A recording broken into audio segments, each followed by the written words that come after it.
Welcome to Travel Stories by WITY Travels. Hello to everyone listening on Spotify, Apple, or on YouTube. We are your hosts. I'm Will.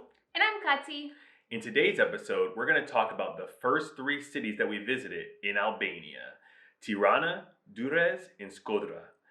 In Tirana, we took the longest cableway in the Balkans to the top of the Dajti Mountain. In Durres, we walked all around the Roman Amphitheater. In Shkodra, we explored Rozafa Castle. But first, we talk about the stop that we had after almost 17 hours of traveling, which included a layover in Germany, which we talked about in full detail in our last podcast. So after all of that traveling, we've arrived at our first stop, which is Tirana, Albania. And in this podcast, and in this specific section of the podcast, we're going to talk about the Grand Park of Tirana and its huge artificial lake. We're going to talk about Skanderbeg Square, we're going to talk about taking public transportation, and of course the longest cableway in the Balkans, the Dajti Ekspres, which takes you from the outskirts of Tirana all the way up to the top of a mountain. And also, of course, eating some traditional Albanian food. But first we want to talk about just like walking around. Now we're from South Florida, and there's like crosswalks and right away, and you'll see people go out and they'll cross the road, and they'll be like, oh, it's okay if a car hits me or whatever. But in Tirana, there's like no rules. There are some things that they have up, such as some crosswalks have, the red man who illuminates and the green man and the countdown to tell you how long you're supposed to have to cross the street. But no one really seems to follow it. So like, how did you feel about walking around on the streets of Tirana? Yeah, it was literally a free-for-all, and it felt like, that old game where you're trying to get the chicken to cross the road, and you're trying to like go between the cars, or maybe it was the frog. I think there's or the frog. I don't remember. Yeah, something like that. But there might have been a different version. Maybe I'm thinking, why did the chicken cross the road, right, and the Frogger game all together? But that's how it felt. And I kind of just let the other Albanians take the lead. Like, if we're waiting at a crosswalk and I wasn't sure whether to go, if I saw some other people going, I'm like, okay, let's go. And probably not the best, but I think there were a couple times where I kind of stopped, not in the middle of the road, but like kind of past a little bit into it, because it looked like a car was not going to stop. So yeah, you definitely have to be aware, and if you're going to go, just go. Like, don't do like me and stop in the middle of the road. Yeah, so one of the reasons that deer get hit all the time is because they'll start crossing and then they'll freeze right in the middle of the road. That's basically how Katsi was telling you. So yeah, once you start, you got to keep going. Yeah. And it's kind of like being a running back in football, where you have to look for the hole that's open. You have to follow your linemen, because you kind of got to sacrifice the Albanians. Luckily, we didn't see any vehicular rundowns, so that was good. But yeah, walking is absolutely a challenge in Tirana, but that's not the only challenge. And I did a lot of research on this part, and that's what upsets me. We wanted to go to the Dajti Ekspres, which is the longest cableway in the Balkans that takes you to the top of Dajti Mountain. Mm-hmm. So first of all, it has a very limited time schedule. The sunset, I think, is usually around 5 o'clock, and that is also the time of the last cable car. So if you're going to go to the Dajti Ekspres, make sure you get out there at like 9 a.m. so you have the full time. We didn't leave until a little bit later, and by the time we made it actually there, I think it was like 1:30 or something like that. So we didn't have as much time as maybe we would have liked to see other things. But yeah, so you want to take a blue bus. And I did the research, and I knew this. It's called the Porcelain. Mm-hmm. But when you're actually there in real life, and not just watching a YouTube video or reading a blog, it's a lot more difficult. Mm-hmm. Because we went to the bus stop, and we don't know how this works. Like, we don't even take buses that much in, back home in Florida, because there's just not that great of a bus system. So when we get there, we saw like a bus sign. Okay, great. But now, like in retrospect, it was really a bus sign for like a longer bus, which we saw, and they're like, well, maybe this is not it. So we crossed the street, and we saw another bus stop with a bunch of people hanging out, and there was just a lot of different buses, right? It wasn't just like, here's the city bus. It was like there was a pure white bus, there was a white bus with like a green stripe and a blue stripe, and we didn't go to Skanderbeg Square the first time that we got. As soon as we got there, we probably would have seen bus after bus that was a proper bus to take Yeah, you there. like when later on, we went to Skanderbeg Square and we saw like an actual bus loop.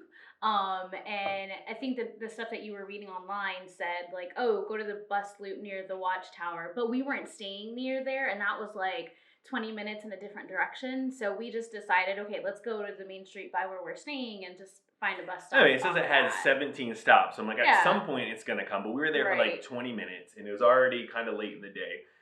So we finally just said, all right, well, we're gonna take the next bus that comes by and like see how far it takes us.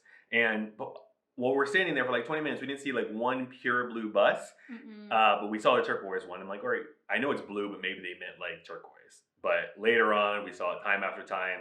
Total frequency illusion of once you physically see something or thinking about it, you see it all the time. Mhm. But at the moment, we didn't see it at all.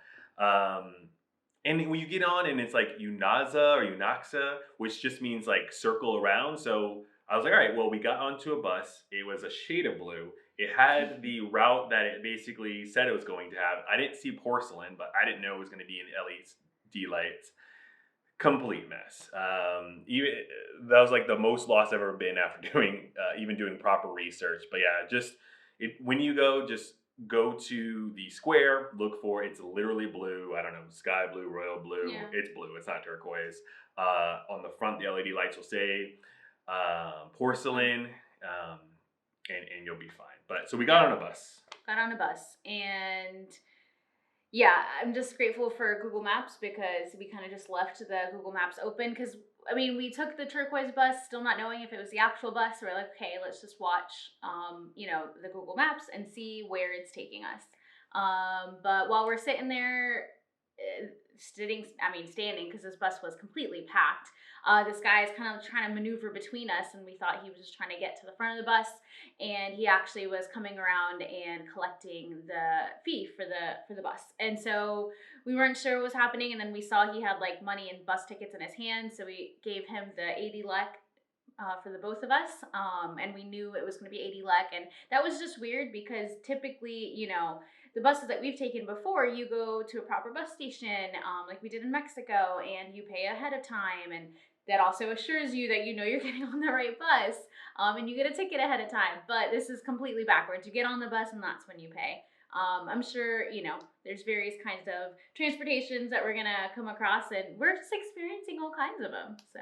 And it's different. It was unusual for us because at that point we had spent a couple of days, and we talked to a bunch of different people from Tirana, and everyone was like super nice and super friendly. This guy was like not like a jerk or whatever, but like he was very like straightforward, and like he didn't have like the nice personality that everyone else did. So I didn't figure he was like in customer service or anything like that. But yeah, I mean, yeah, and then we get the tickets, and they look similar to the tickets. They're blue, as all the pictures I saw online, and it had the Unaxa or however you say it route on. I'm like, so okay, I guess we're good.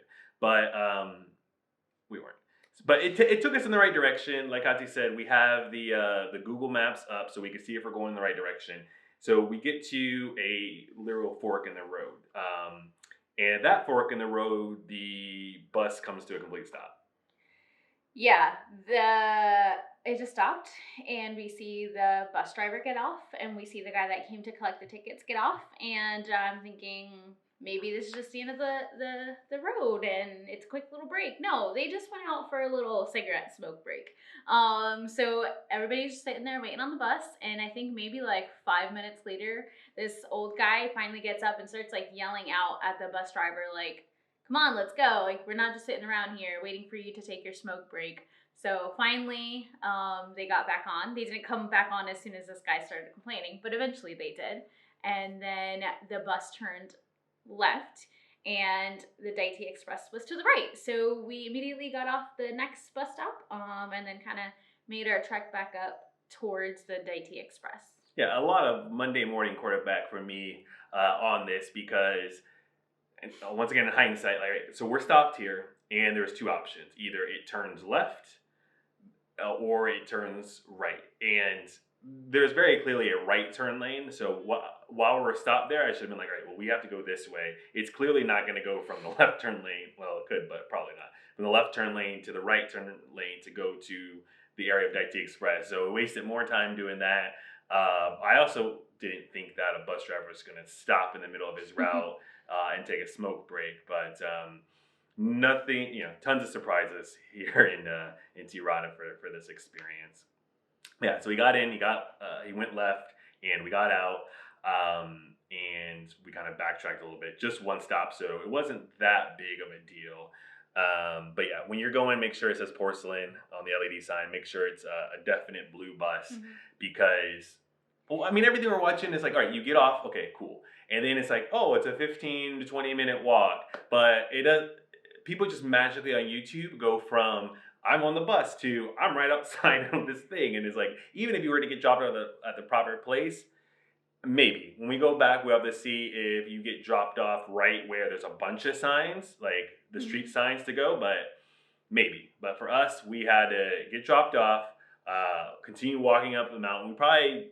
It's like probably twice the amount of time, probably like 30, 40 minutes instead of just like 15, 20 minutes. But eventually we got to a point where we saw, I don't even know what the name of it was, but it had like a cable car on it, on the brown sign. And we went that way, and then we saw another sign that had a cable car on it, and we went that way again, and eventually got to the front. Yeah, after a lot of walking. A lot of walking, that's right. But what is the Dajti Express? So this is the top tourist attraction in Tirana. So like I said, it's a cableway, and it's the longest cableway in the Balkans. And that might be like, all right, well, technically or whatever, but no, it is extremely long.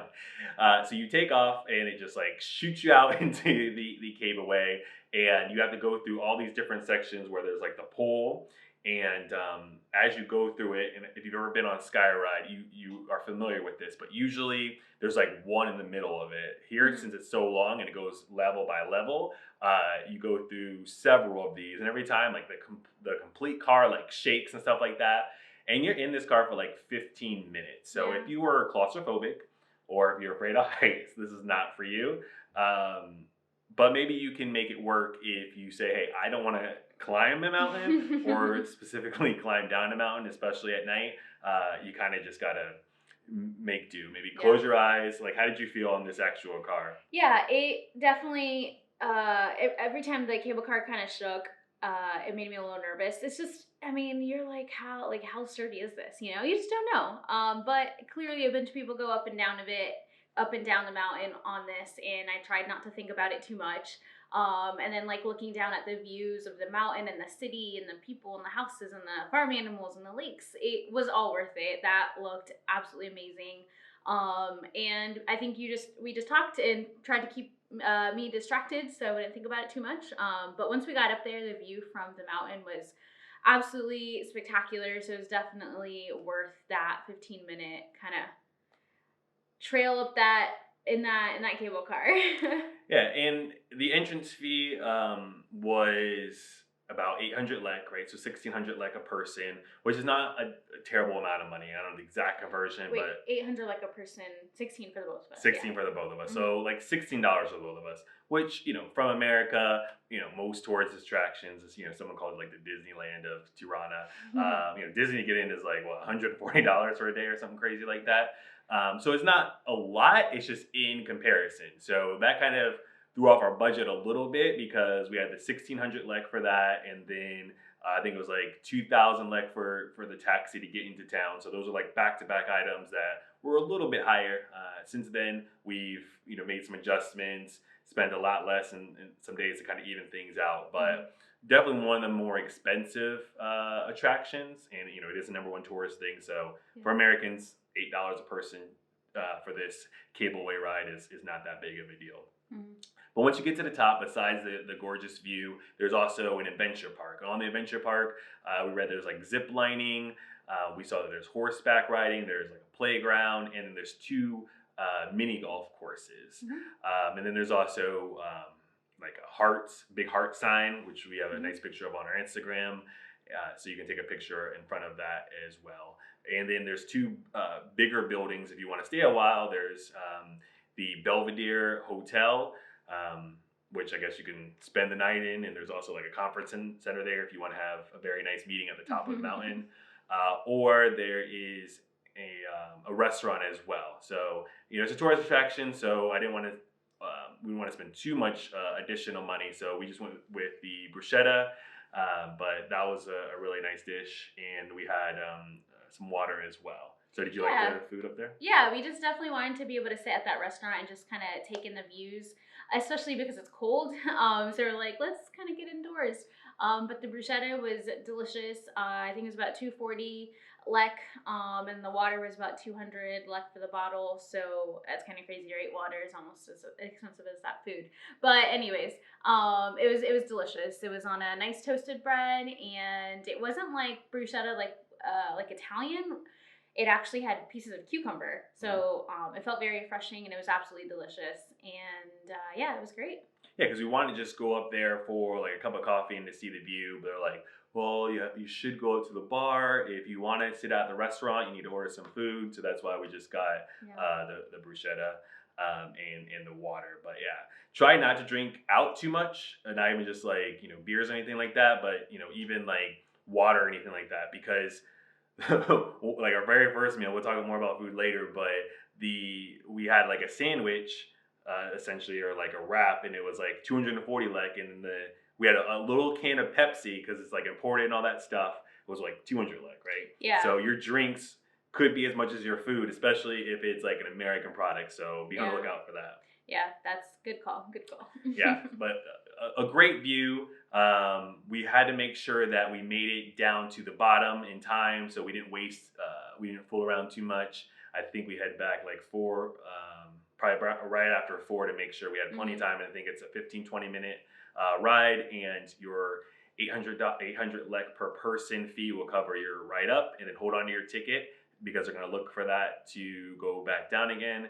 Now, I don't know, people are just hiking up the mountain and then taking the cable express down. I don't know why you need a ticket, but that's, they're like, hold on to your ticket, make sure. So we didn't want to play any games or run into any sort of situation. So we made sure we were on our way back down well before 5, and that we didn't lose our ticket, so that we didn't have any issues taking the cable car back down to ground level. So one of the benefits of actually taking the wrong bus was we got dropped off at a corner and noticed that there was a Friends Cafe. It literally looked like the Friends logo from the show. And earlier on in the week, we had seen somebody wear a Friends hoodie, and we're like, oh, maybe they love Friends here too. And so maybe that's where she got that hoodie from. So we popped into that cafe to see if okay, is this does it look like the show? I mean, we love the show, and so we wanted to check it out.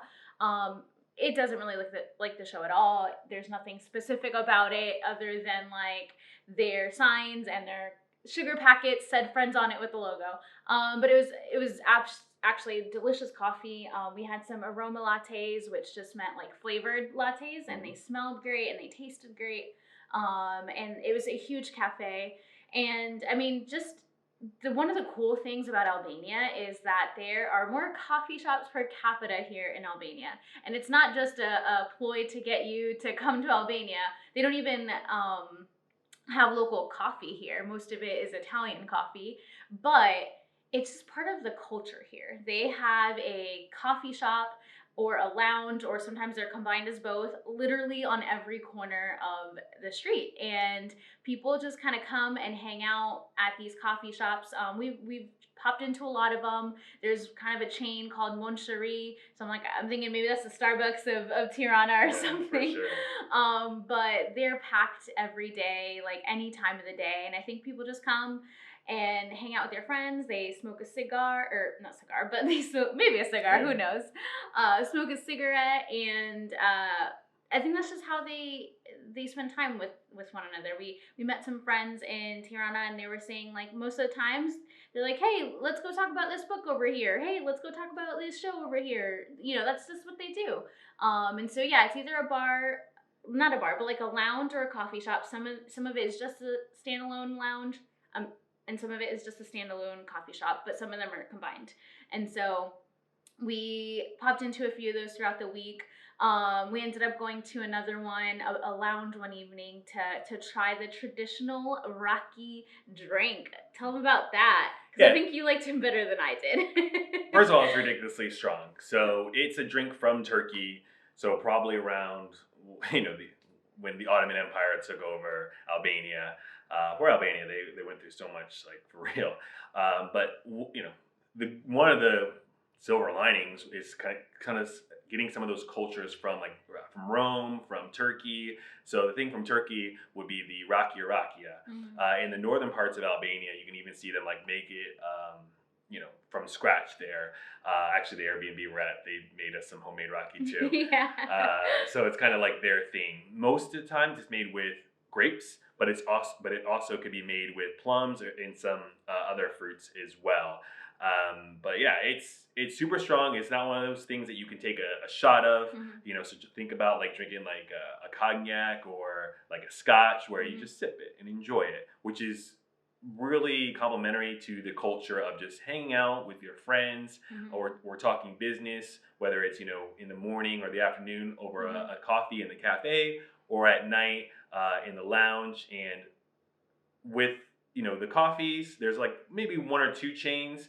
With the lounges, we didn't really see any real big chains, besides maybe there's this Glow Lounge, which is completely pitch black, but it has some black light in it. There's two or three of those maybe, but everything else is a one-off, right? So every lounge has its own vibe and its own unique look. Oh, they looked so cool. I'm telling you, people, in America would call it trendy, but literally vines kind of growing off the walls, and cool lamps, and these lounges and cafes are pretty much all made out of glass. So there's natural light coming through, and a lot of these, they were walls, but they were really windows. Actually, you could slide them up, and not now because it's cold, but adjust the lounge or the coffee shop to the season. And during the summer, I'm sure they have these open, and it's just it looked really cool, and they were just really fun. And part of it is, one of the things that we noticed is that we didn't see a lot of restaurants, and at these lounges, you get some kind of little bites to eat and little appetizers or a pizza, but they didn't have full menus, many of them. And another thing was, the coffee is so cheap. We're used to spending maybe $5, $6 at a Starbucks, right? So a latte here, a latte macchiato, what they call, would be $2.50 back in so 250 lek, which would be about $2.50. And that's so cheap. Or most of the times what they drink is an espresso, and so that's about 100 lek. So yeah, super cheap. And just I loved seeing all of these everywhere, especially for me being such a little social butterfly. I loved it. Yeah. So the problem is not even Starbucks, having expensive coffee. Now it's oh, well, all these local coffee shops, but you're paying for the experience. Yeah. So all the coffee is expensive unless you go to a convenience store or something like that. So yeah, it's not, if you just want a basic cup of coffee, it's probably 50 cents. Or yeah, the lattes are a little bit more, but it's still all very affordable. Yeah. But yeah, if you do want actual food, most of the time you'll get something on the go. So one of the main things that they have here is the burek, which is phyllo. I don't know, it's phyllo dough, one of those, however you say it. And in between that are toppings. So you could have meat, you could have cheese, you could have spinach, whatever. But when it's fresh out of the oven, just prepared, it's going to be a nice flaky crust. The first time we had one of those, we ate right into the burek, and we're this is amazing. It's crazy. I don't think we had the first one we had was the best one, and I think it's because we had it right early in the morning. So I think you have to get to these little spots early because that's when they're freshly baked. But yeah, that one was the best.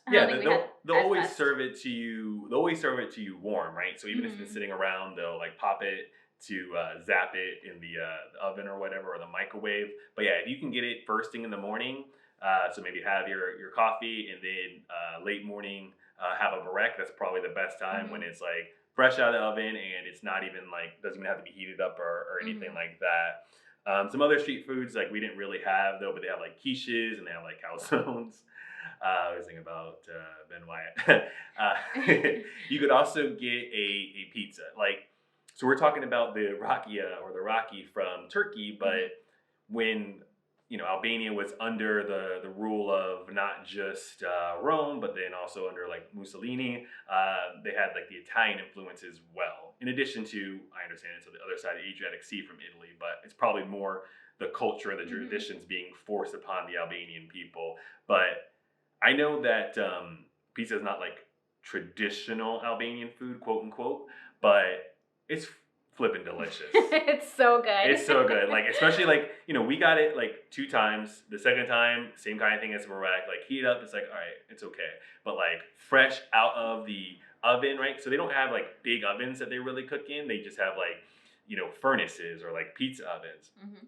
So getting like a margarita pizza, as they call it, even though it's just like cheese and sauce and on bread, is like phenomenal. We had like a whole large pizza in like one sitting because it Yeah, was so good. so good. Yeah, and I think the breading isn't like super thick either, so that's why. It was it was good. It was great. Yeah.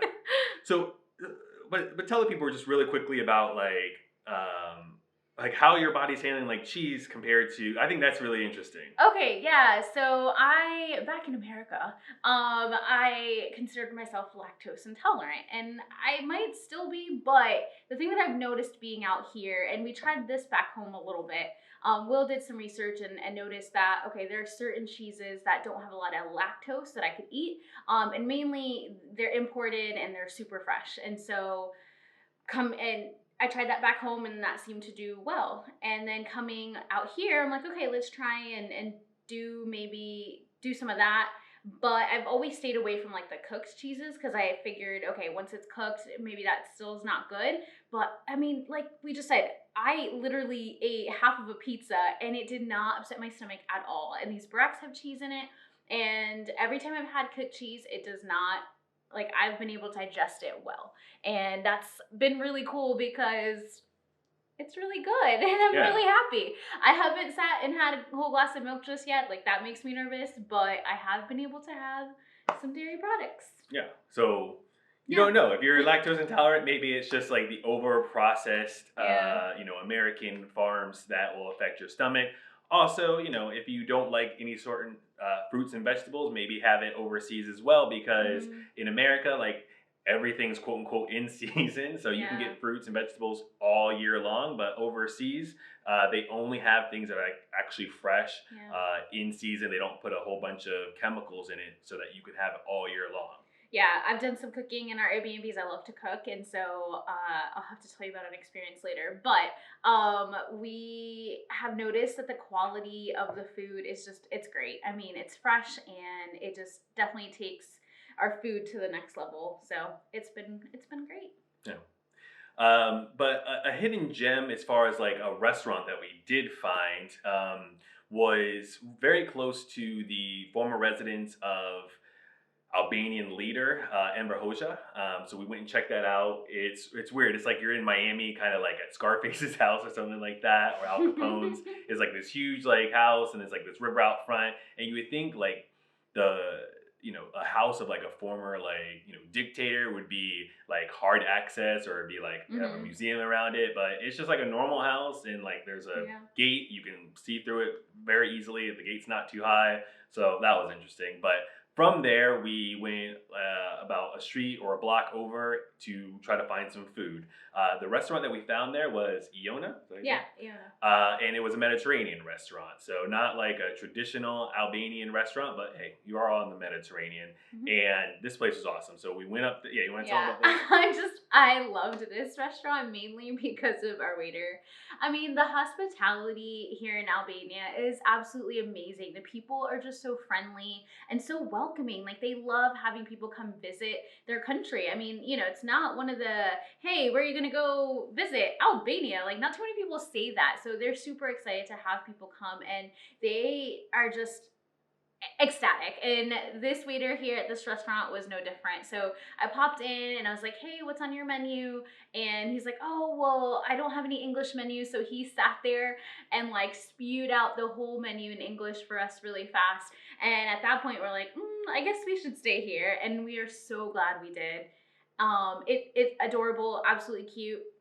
Not cute, but you know what I mean. Like, it looks very awesome. They're just really good about just everything looking architecturally appealing.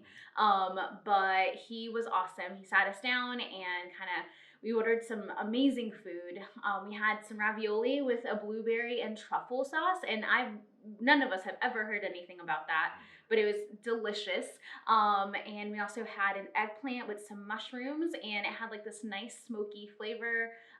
Yeah, definitely check out the vlog so you can see all that. You'll get to see our waiter Eraldi in there as well. He's actually the very first segment of our Tirana vlog on YouTube, and so he was a blast, and we were just so excited that we found that little hidden gem.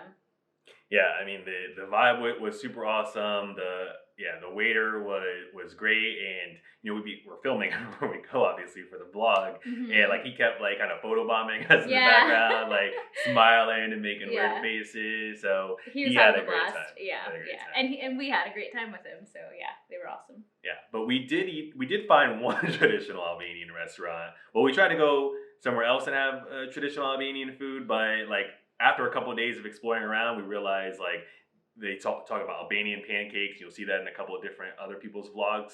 I didn't see anyone eating that, but this I think was more of a traditional restaurant. It was called Oda, and it looked like it was in like a traditional Albanian home. Yeah, and we had some great dishes there. You want to talk about?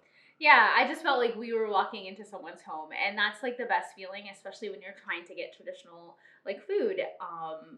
And yeah, it was great. She had pictures up on the walls and paintings, and I'm sure it was like her grandkids, her children. And she did not speak one bit of English at all, but this restaurant is on TripAdvisor, and I guess they have a menu that has both English and Albanian on there. So we were able to order what we wanted and had this amazing dish called frigese, which was cottage cheese baked with red and green peppers, and you had it like with a piece of bread, and then we had some rice balls, and they were perfectly cooked, and the seasoning and the spices on them were absolutely amazing, and it was delicious. And then we had some dessert too, which we thought we were ordering one thing. We ended up getting another thing, but it was all a great experience. Some Albanian traditional music kind of playing in the background, and that was a great stop for sure. Let me say also, I tried to make frigese at home. I just thought it would be as simple as buying cottage cheese and peppers and just throwing it into a baking dish into the oven. No, not at all. And our Airbnb host, like I was trying to explain to her that I was making it, and she said, "Oh no, it's not made with cheese." And I'm like, "Wait, but that's what it is." I don't know. I was really confused. I'm gonna have to look it up later to try and make it myself. It looked really simple and straightforward, but we did not respect the challenges and the intricacies of the Albanian cooking. We're like, it's just like cottage cheese and peppers. Yes, not at all. The Airbnb host ended up sending me a video in Albanian, and she's like, "I know you don't understand, but at least just watch the video." And it's a whole complex process, so I will try that another day. Yeah, but after all that eating, you gotta walk it off. So one of the best places to walk it off is the city center of Tirana, which the focal point of that is Skanderbeg Square. So here they have some museums. They have the traditional man riding a horse. So it's like every time you go to a major city, there's the museums in the city center, and then there's a guy riding a horse. This guy riding a horse is Skanderbeg, which is the national hero of Albania. Basically, as a child, he was born into a noble family. He was sent away as a hostage to the Ottoman Empire. He trained under the Sultan for like 20 years, became like this great warrior, and eventually in this war said, "Nope, I'm not doing this anymore." Rejoined his Albanian brethren and kind of became their main military leader. Led their army and fought off like that invasion of the Ottoman Empire and like 10 other ones. So as far as a protector and a great hero to the Albanian people, Skanderbeg is one of the top names, besides Mother Teresa, who obviously we all know. And, I think she was born in current day North Macedonia, but she's always said that she has Albanian blood. And one of the things that we learned there was Because like Albania was so isolated during the communist rule, like her like mom and I think her sister, like were here, and she didn't get to say bye to her mom because she was like a big religious figure, and the government would not let her enter back into Albania. So that's pretty sad. Like one of our, the nicest, one of the most caring people in human history, never got to say bye to her mom, but she has like this strong tie to Albania. So you'll see, Mother Teresa Square, you'll see Mother Teresa Hospital, and some other figments, and some other like kind of things around. Yeah, and the airport, isn't it called the Mother Teresa Airport? Yeah, the airport's even named after Mother Teresa. Yeah. So, between like her and Skanderbeg, these are the two big names and top figures in all of Albania. Mm-hmm. One of the reasons that Skanderbeg is, popular besides, everything he did in the military is when he was in battle, the flag that he raised had like a double eagle, like a black double eagle emblem on like a red background. And that is kind of the inspiration for the traditional in the current Albanian flag. So even the flag itself dates back to Skanderbeg in his time. Another thing in the square is the National History Museum. At the front of that, like the very top, there's this huge mosaic called the Albanians, which was done by 5 different Albanian artists for the museum's opening, I think around like 1980. And this story talks about like the occupation and the invasions and how the Albanians are always trying to, throughout history, fight off these attacks, right? So like I said, the Roman Empire took them over, and the Mussolini took them over also from Italy, and the Ottomans took them over. So you'll see like a lot of different like forts throughout Albania, and a lot of other things, but it's just because they're right on the Adriatic Sea, so they're a place that you'd want to have if you're trying to take over the world, which is really unfortunate for the people, and it's a shame, but that's just part of their history.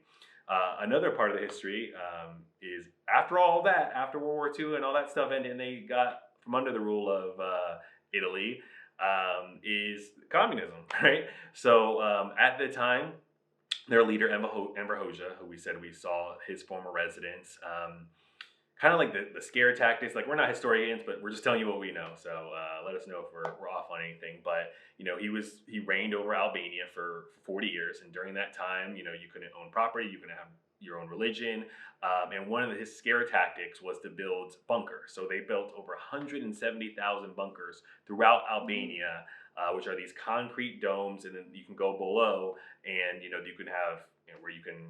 It's kind of like literally like a bomb shelter, right? So you can go and hide if there is any sort of invasion or attack. But these were never used, and it turned out to just be like scare tactics. But like, what did you think about the Yeah, I think when we were kind of reading about Albania, what we read, maybe it was just our perception, we thought there would be these bunkers everywhere. And there are a few, kind of still around, some smaller ones. Most of the ones that still exist have been repurposed and have been made into like museums. Like a couple of them are some art museums. Some of them I read were made into tattoo parlors, and so they have either been completely destroyed or repurposed, or there might still be some smaller ones that we kind of saw near the center area of Tirana. Just a couple small ones in a little park, I guess so you can still see them, but it's definitely an interesting thought to think through living in that kind of period, and also just realizing that it's only been since the early 90s that they've been able to be their own country. I was born in 90, so they have been there in, I think it was about 91.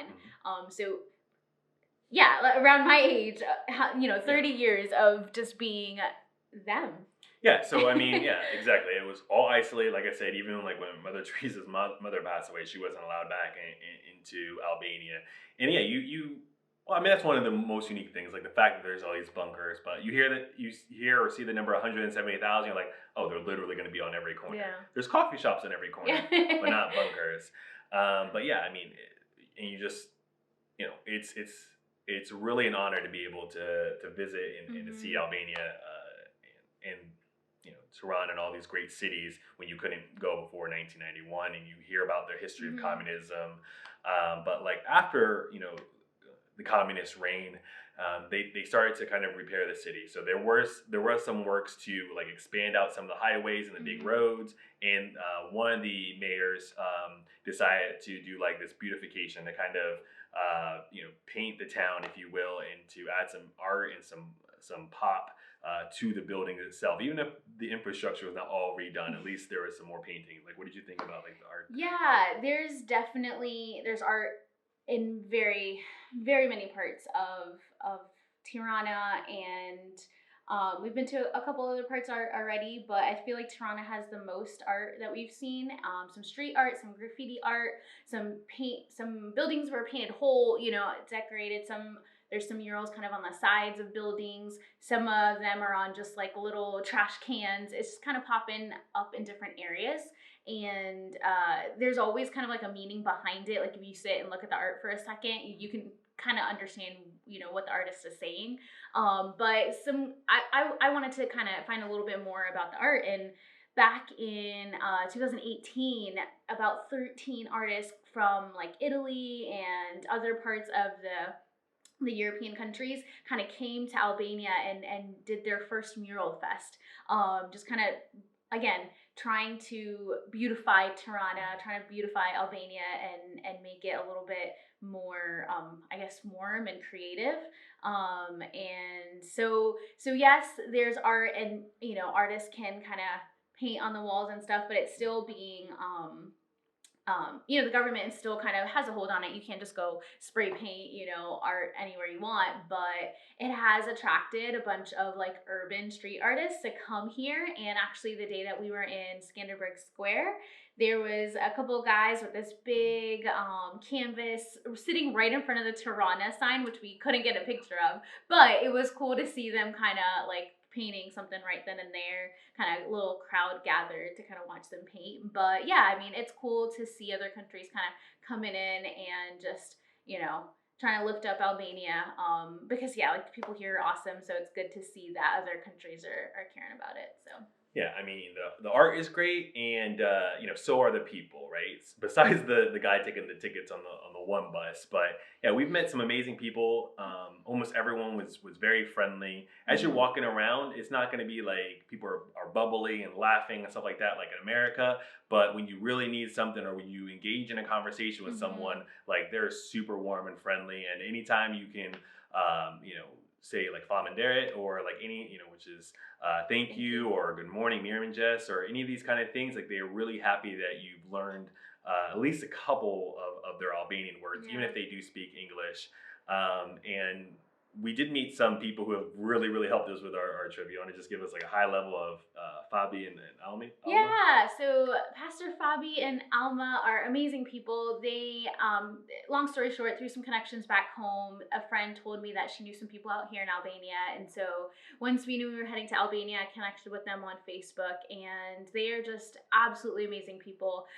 We met them towards the end of our trip, like the end of the week in Tirana, because, jet lag and all that craziness. But we popped into one of their church services, and it was awesome. And the people afterwards, actually when we first got there, they wanted us to meet everybody, which was, it was a smaller church, about like 20 people, but it was super sweet. Everybody was so friendly. And then afterwards, they just had some kind of like desserts and some little items to kind of eat, and we just hung out and talked with everybody and got to know some of the local people and just hear about them. And they're absolutely amazing. And then Pastor Fabi, the rest of the time, he's like, let us know if you need anything. He's like, I wanted to help you before, but you seemed like you wanted to do your own thing.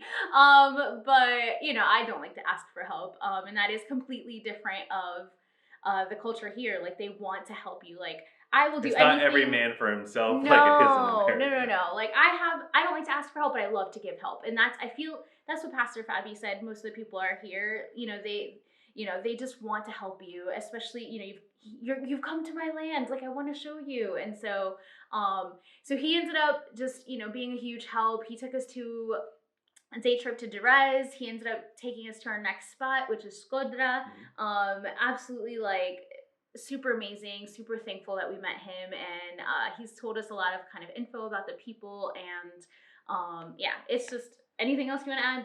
They're just great. Yeah, they're amazing. I mean, just even on in our trip, taking us to different places. Like we tried to pay, wouldn't allow it. Like it's their honor to treat us, to take us places, Mhm. and they're just like super kind. Everyone that we met there was super nice, and it's interesting because one of the things that under communism you couldn't have religion, right? So once you could have religion again in 1991, once went more to like a capitalist kind of economy. There were some churches that were not destroyed. Some churches were destroyed during the communist era, or like if they weren't destroyed, they were used for other things. So Mhm. once you could freely be Have your own religious faith, and have your yeah. own faith, then it's like, well, what do I do, right? So you go to your parents, your grandparents, but they're not really dove into their religion, right? Because they weren't able to practice most of their life. Mhm. So a lot of times it's like the younger generation that now needs to tell like the details of the religion, right? Mhm. So if you're Catholic, if your grandparents were Catholic, or you believe in Islam, if that's what your parents believed in. So Mhm. it's kind of interesting. It's like now it's like this religious kind of boom now that people are free to know about religion, but not just, hey, what did my parents or my grandparents believe Mhm. in, but like, what do I believe in? What makes sense to me? Yeah. And they're really spending a lot of time like learning and trying to grow their faith in whatever Yeah. religion they believe in. Yeah, and so Pastor Fabi was telling us that there are some people that are doing that, but then also there are some that just are going through the motions and don't really know anything. They're just doing the religious practices that that were done by their ancestors. And so you see this culture within Albania that it doesn't really matter what religion you are. There's like four major religions, and they all coincide and live in peace. And and so it's definitely you know, it's definitely interesting, and it's cool to see, Pastor Fabi and, and his family just trying to just really understand their faith and share their faith with others. And again, they're just amazing. And yeah. Yeah, and a special shout out to Kent, who sat behind us Oh, and yeah. translated the entire service from Albanian to English for us when we went Yeah. to their church on Sunday. And thank you to Angie and his family for allowing us to take him during that service. Yeah. And just incredible. I still can't believe that happened. Yeah. But yeah, so as Kati said, Pastor Fabi did take us to a day trip in Albania. He had some things he had to take care of there. To Durres. To Durres, excuse Yeah. me. But yeah, so we weren't really sure because originally we were going to go there for like a week, but then just something told us, and like one of the Airbnbs we were going to rent fell through. So we went to a different city next, but having this opportunity to go on a day trip is the perfect amount of time, Mhm. right? So we're able to see the Roman Amphitheater, the castle, and see the Adriatic Sea and have some a great meal, right? So like we said, the airport in Albania is called Mother Teresa, and it's the quote unquote international airport, but it's really the only actual airport in Mhm. Albania that we found, besides maybe a small little commuter one. But so you're gonna have to go into Tirana to even get to Durres. But Durres is the biggest seaport in the country, and it's one of like the oldest cities in Albania. And according to like myth, it's tied to Heracles or Hercules, whether you're Greek or Roman, as one of the deities who is associated with the foundation of the city. So there's buses to get there. I don't know how the bus system is going to work from, but they're technically there, and they're supposed to go like every 30 minutes. But we were fortunate enough for, Fabi to take us over there. It's about 34 kilometers away from Tirana, and which is about a 40-minute drive. Mhm. So when we were there, a lot of people go in the summer. We're there in February. Yeah. So it's like cold. It was supposed to rain all day. Thank God it did not rain all day, but it said it was going to. We did have a few hour reprieve Mhm. where we're able to see some things. Now Durres is right on the Adriatic Sea, which is part of the overall Mediterranean Mhm. Sea. Um, but yeah, we got to see the beach, but it was not the best It beach was to. rough. It was wavy. It was windy. Not a day you want to sit and lounge out by the beach and soak up the sun. Nope, not one of those days. If you want that, come in the summer. Yeah, so definitely don't go in the winter time for Durres. But we did get to see the amphitheater, and we had plenty enough time to walk around it before it started raining. The lady at the front desk even said, "Are you sure you want to come?" Or she's like, "Where are you from?" And we said, "America." And she said, You're visiting now?" So I didn't know if she meant like because of everything going on in the world, or just because of the weather. But at least she meant the weather. At least that. Yeah. But we were able to see that and walk all around it. Now, this amphitheater was built under the reign of Emperor Trajan, one of the Roman emperors, and he had like a lot of different beautification things. He has like a castle he built, I think, a bridge, and this is one of his projects as well. He was considered one of the 5 good emperors, so he reigned during a time of peace and also during a time of war when obviously they started conquering and taking over places such as Albania. So this amphitheater at one point held like over 15,000 people, and you could tell it was huge amphitheater, lots of seats.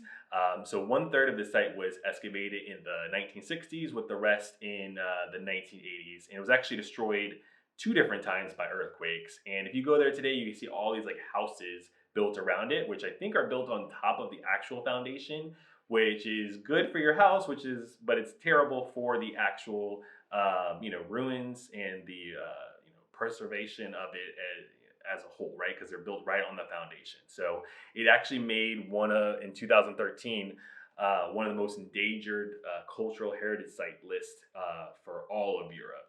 But I mean, what did you think about walking around the amphitheater area? Yeah, it was really cool to see.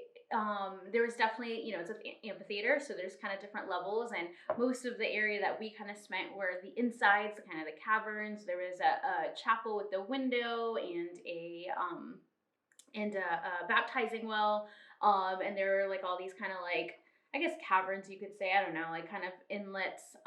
We did try and kind of go on the outside, and Will actually managed to make his way up to the top of the amphitheater, but a lot of that, it's not like actual like steps. A lot of that has been just kind of rubbled out, and so you can't really kind of get to the top. But yeah, it was definitely really cool to be able to walk that amphitheater. Yeah. Yeah, and we had plenty of time, even on a day trip.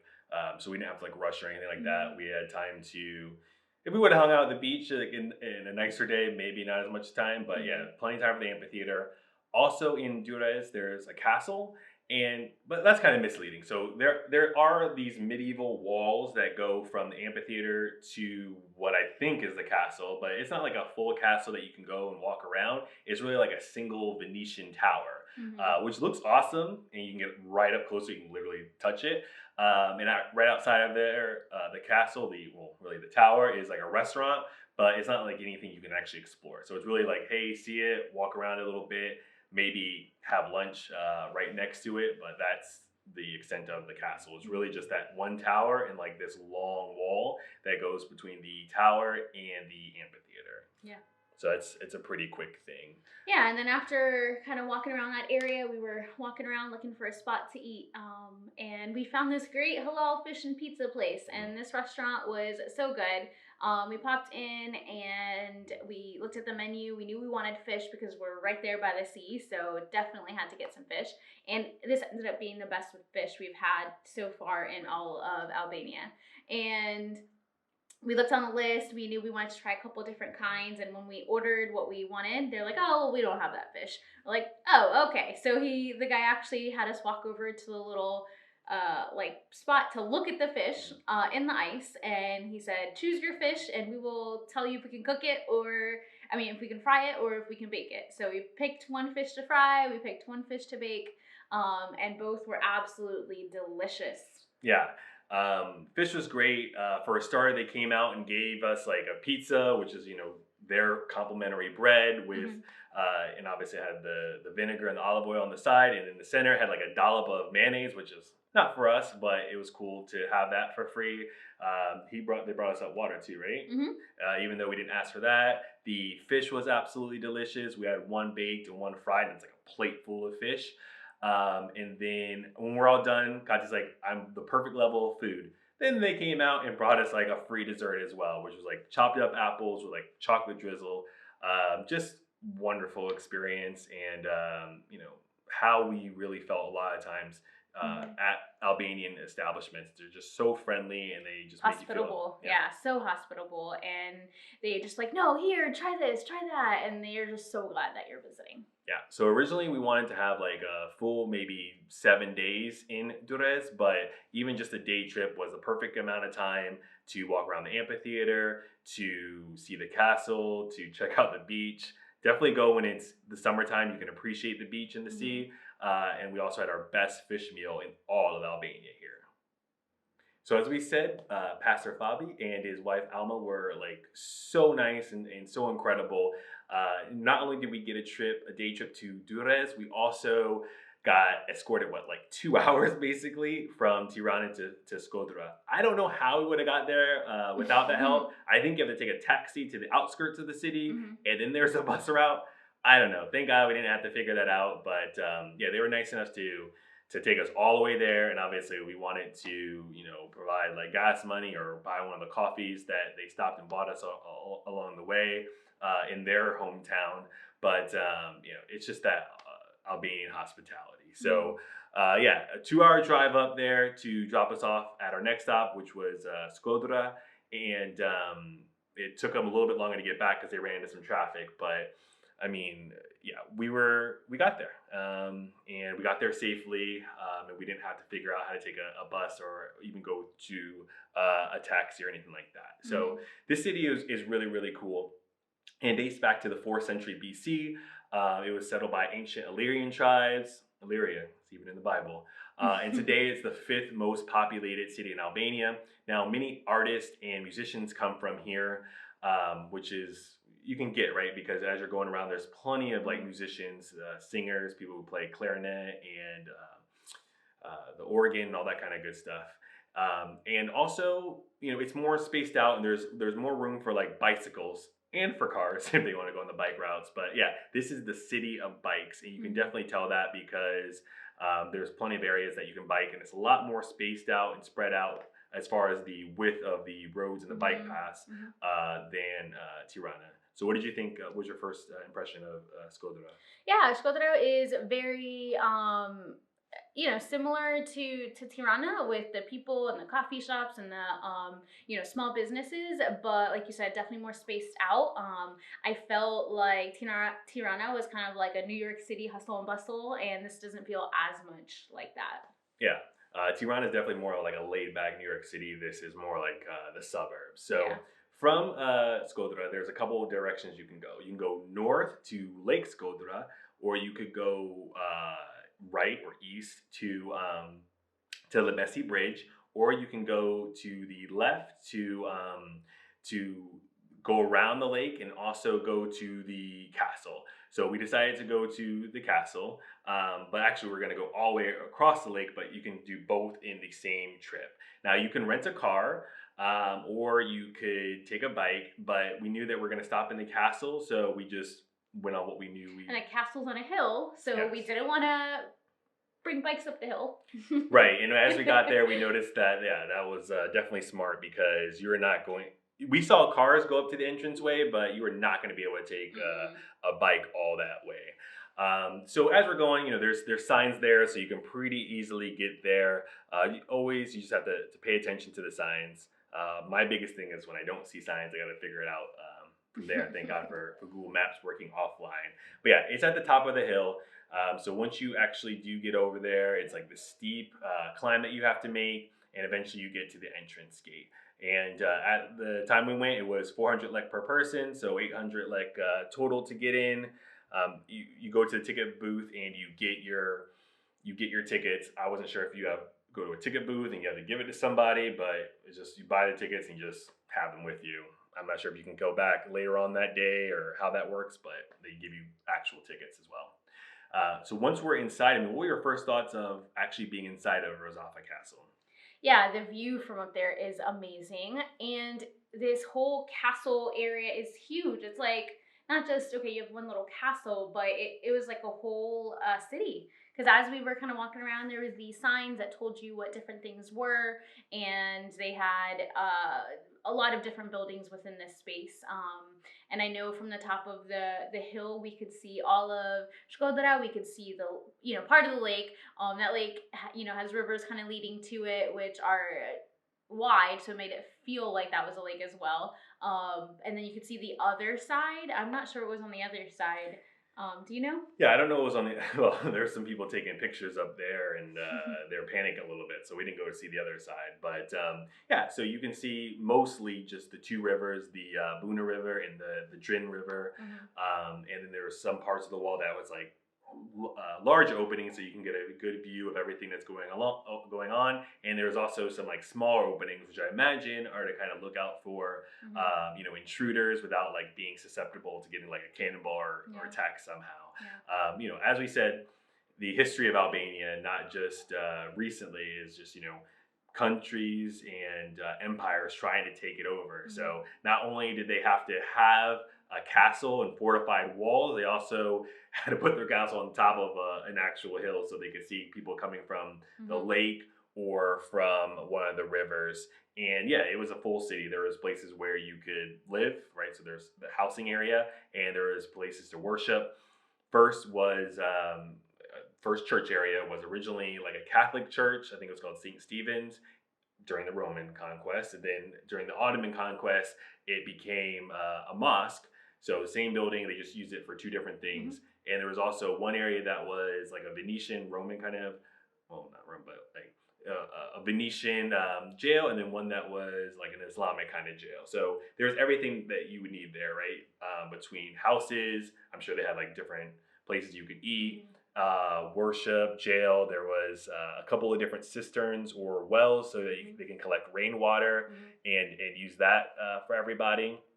Oh, so and the fact that it was on the hill gave us we were really high up, and we had an even bigger and amazing view of the Albanian Alps. They were snow capped because it's cold right now, and yeah, that view is spectacular as well. Yeah, I highly recommend you check out the castle. And wasn't there something eerie about this castle? Yeah, so not only was it beautiful, but it also did have a legend to it. So one of the legends is, now this is called Rozafa Castle. So one of the legends is that there was three brothers who were building this castle, and all three of the brothers were married. And they kept building, worked all day to build the castle walls, and each night the walls would fall. And then one day an old man appeared and he said, "Hey, I know what you could do to keep the walls up." I'm like, "Yeah, sure, whatever it takes." It's like, the next one of your wives who brings you food, you need to sacrifice that wife and leave her in the walls, and then the walls will stay up. And all three of the brothers swore on Besa, which is it's kind of like what we would say bet, like it's a promise, like a commitment that you're not going to break. They all swore to Besa. And two of them, the brothers, did not hold their word. They turned their word. But the one younger brother was more honorable, and he said, "Yeah, I'll definitely do it." So the two, because the old man said that they cannot tell their wives. So the two older brothers told their wives, so their wives were like, "Yeah, I'm not going to come bring you food, obviously." But then the younger man, he did not tell his wife. He did not warn his wife. And she's the one who was sent by their mother to bring them food. The mother didn't know either. And he's like, "Oh, okay, so thanks for bringing me food, but in order to keep these walls up, to keep us all safe, I gotta sacrifice you."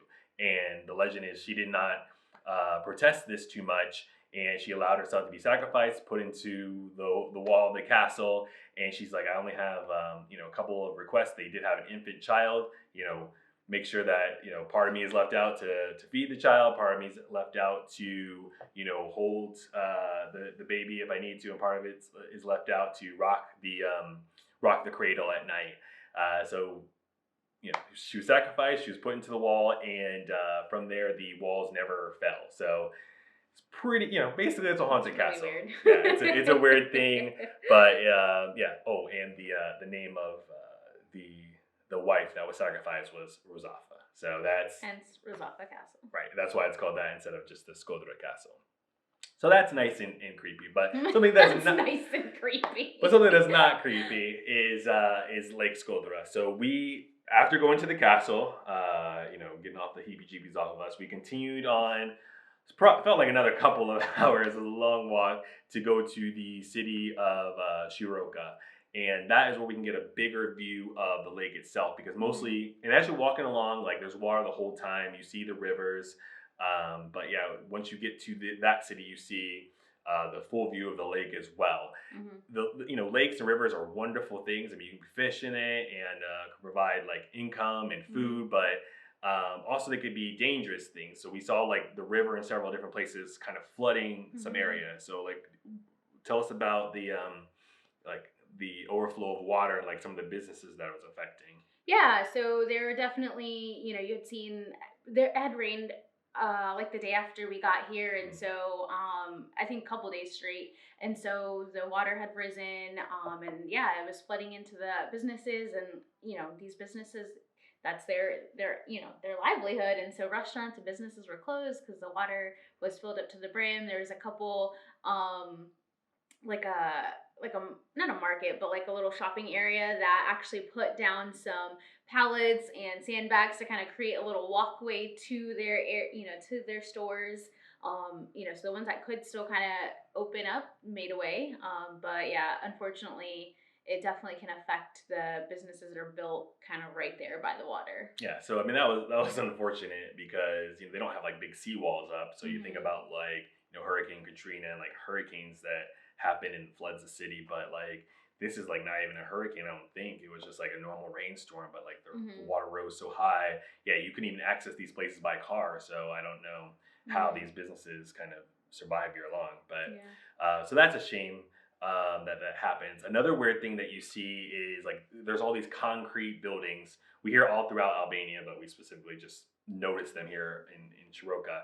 And it's like there's this one home. It's like what 3 or 4 stories, and it's like Hmm. right on the lake. You'd have No neighbors. no neighbors. You see the Perfect entire lake, view. Yeah. and it's like unfinished. So Yeah. it was started and they were not finished. So apparently, like after communism ended in 1991, like there's some developers who ran like a pyramid scheme to say, hey, invest in this real estate, and we'll be able to easily sell them and you'll make this huge return. Mhm. And so they started building these buildings. You can see all the concrete that was there, Mhm. and I guess they ran out of money or ran out of like people to scam, and they were just left there. So Mhm. all over Albania, there's these huge, wonderful like concrete buildings and houses that were like left unfinished. Unfortunately, some of them are like painted with graffiti, and like I'm sure like some people like sleep in them unfinished. But it's really like an eerie thing to see all not just bunkers, but then just all these houses, these concrete houses Yeah. also left unfinished. They have a lot of concrete in Albania. I don't know where they're getting it from, but they're like a lot of these different structures built just out of concrete. Hmm. And then we did finally get to the city after like Yeah, hours of I think walk. it's about like 5.5, 6 kilometers from the castle to where we got to in Shiroka by the lake. Yeah, so the restaurant that we did go to that wasn't flooded because it was like kind of built up and it had like steps you can go into it. I think Hmm. it's called Siyaka. I don't know how you say it, but man, an amazing experience there.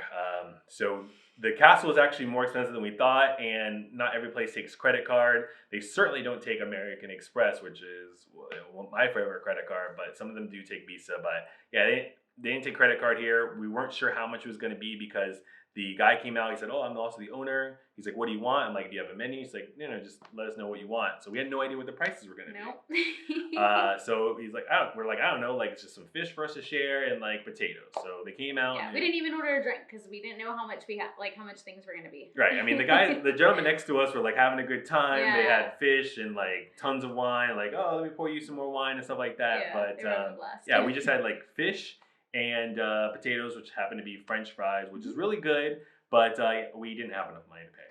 Yeah, you Um, heard that correctly. We did not have enough money to pay. yeah, so I think it turned out to be like 1,700. We had 15. Yeah. So we were short 200 like, which isn't, I mean, didn't seem like that much, but um the owner was so kind after we embarrassingly said we don't have enough money. He said, "Oh, don't worry," and he just pinched Will on the cheek and said, "It's okay, I own this place."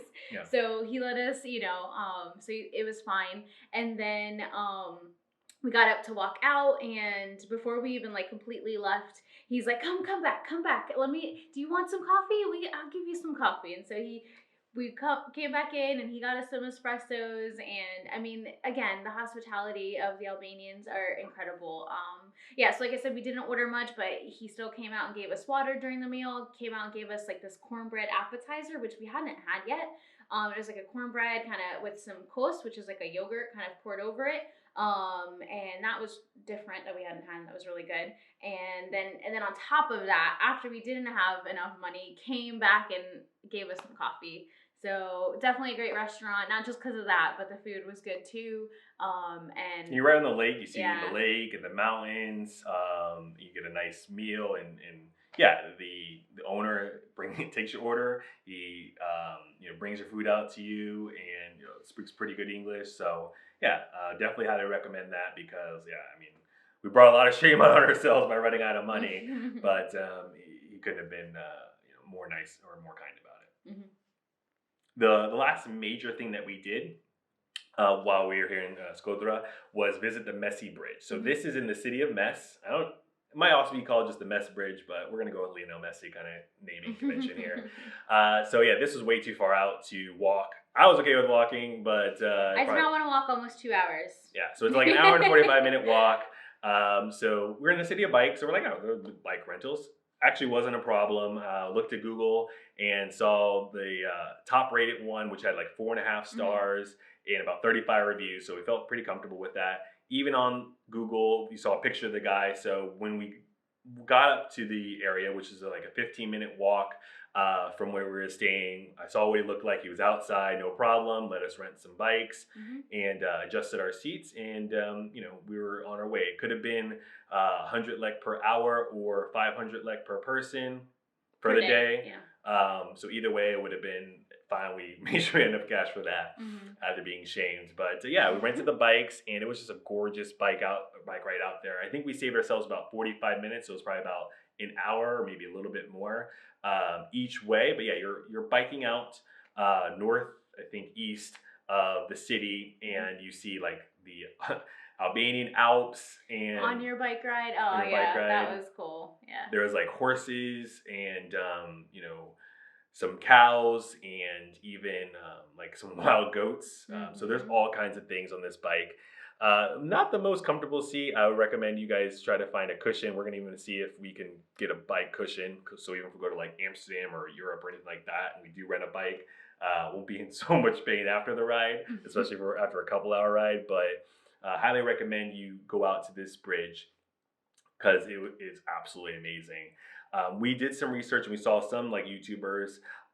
They were out there and it was like bone dry under it. So I don't know if it was in like the summertime when everything was dried up, because we were there in February, and as I said, like the mountains were covered in snow. I don't know this for a fact, but I'm guessing that as the snow melts on top of the mountains, it comes down the mountain and it forms this Kerr River. Because when we were out there, it was in the wintertime and the water was flowing under it. And we saw water a couple of times from like rivers, like smaller rivers, and they're like brown or whatever, and dirty. Not like, trash or anything like that. It's just like they were not like super clear and clean. This water was like gorgeous. Like crystal blue, like the water that we see in the Caribbean. Like it was gorgeous. Yeah. Yeah. So it was really nice water. So definitely recommend you go out there when you can. And this bridge is incredible too. It's one of the largest Ottoman bridges ever built. It was built in 2 phases, starting in around 1770. First, the main arch that goes over Kerr River when it's not dried up, and then 11 other arches to complete this. And they even spent, I think, like 13 million lek on making sure you can actually access this, like adding steps to easily get to the bridge. And it's just wonderful. Highly recommend whatever you gotta do to get out there, you check out this Mesi Bridge. So we checked out the bridge some, flew the drone a little bit, and then we kind of sat down on a bench to eat our packed lunch. And as we were doing that, we saw this bride coming out in a big old white dress, and we thought they were going to perform a ceremony, but it looked like they were just taking pictures after they had already been married. But yeah, what a view to take wedding pictures. Yeah, like that beats our wedding pictures any day. Yeah, I mean, it can't beat having pictures on an Ottoman bridge with this really blue water under it. And the mountains behind you, like, wow. Yeah, so if you're going to get married, we recommend the Mesi Bridge outside of Shkodra. Yeah. I mean, I got to say, we had an amazing time in Albania. We visited these 3 cities and had a wonderful time at each one of them. We learned a lot about their history. We met the nicest people, and we tried some delicious food. Albania really has a lot, from lakes to parks to mountains to like bridges and architecture. There was so much, So, and thank you guys for listening to this podcast and us talking about our time in Albania. Really hope that you enjoyed it. New episodes are out each week on YouTube, Spotify, and Apple. If you want maybe a shorter version or more visuals, we do have a weekly vlog on YouTube, and we have daily content on Instagram, Twitter, and Facebook. This is Witty Travels. What could possibly be next?